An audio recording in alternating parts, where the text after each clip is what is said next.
Hallo maats en welkom terug by nog 'n episode van Wat wil Jesus ons leer. Vandag kyk ons na hoe God vir ons 'n nuwe hart gee. Maats, het jy al 'n plant gesien wat begin verlep het? Die blare hang slap, die grond is droog. Dit lyk amper asof die plant nooit weer mooi gaan wees nie. Maar dan gebeur iets wonderlik. Iemand gee vir die plant water. Hy kry sonlig en hy word mooi versorg. Na 'n paar dae begin klein groen blaartjies weer groei. Die plant leef. Ons harte is soms soos daardie plant. Wanneer ons kwaad word of ons praat lelik of ons is selfsugtig, dan begin ons harte 'n bietjie verlep. Maar God los ons nie net so nie. Hy gee vir ons nuwe krag. Hy help ons om weer vriendelik, liefdevol en gehoorsaam te wees. Hy verander ons van binne af. Ons kernvers vandag is Hosea 14 vers 5. Ek sal hulle afvalligheid genees. Ek sal hulle uit vrye wil lief hê, omdat my woede teen hom bedaar het. Wat kan ons hieruit leer? Ons kan leer dat God na ons harte kyk. Mense sien gewoonlik wat aan die buitekant gebeur. Hulle sien hoe ons aantrek, hulle hoor wat ons sê en hulle sien wat ons doen. Maar God sien iets wat niemand anders kan sien nie. Hy kyk na ons harte.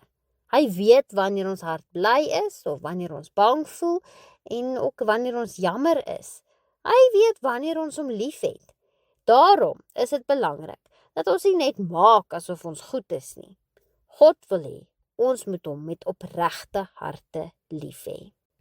Tweedens leer ons dat God ons help om beter keuses te maak. Partykeer weet ons wat reg is, maar dit voel moeilik om dit te doen. Miskien wil jy terugbeklei, of jy wil nie deel nie en jy wil nie luister nie. En dit is dan wanneer ons vir God kan vra om ons te help. Die Heilige Gees gee vir ons krag om die regte keuses te maak. Elke keer wanneer ons kies om vriendelik te wees, om te vergewe of gehoorsaam te wees, groei ons geloof 'n bietjie sterker. En God werk so elke dag in ons harte. Laastens leer ons dat God iets moois van ons lewens maak. Het jy al gesien hoe 'n klein saadjie in 'n groot blom verander?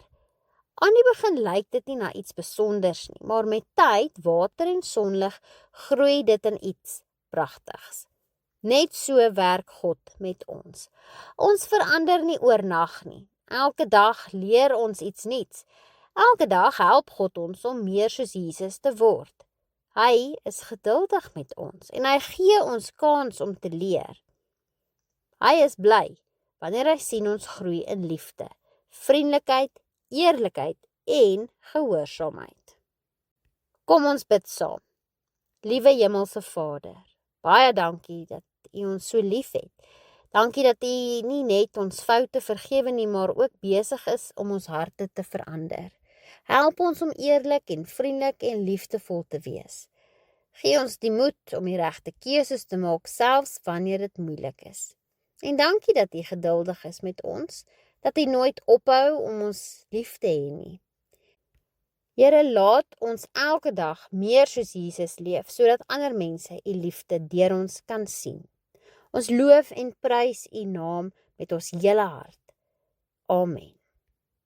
Daar sy maats, is dit nie wonderlik om te weet dat God nooit ophou werk in ons lewens nie? Hy sien nie net wie ons vandag is nie, hy sien ook wie ons eendag kan wees en hy help ons groei, hy leer ons en vergewe ons en hy maak ons al hoe meer soos sy seun, Jesus. Moenie moed verloor wanneer jy soms foute maak nie, hou aan om vir God te vertrou. Hy is besig om iets baie mooi in jou lewe te doen. Tot volgende keer. Totsiens!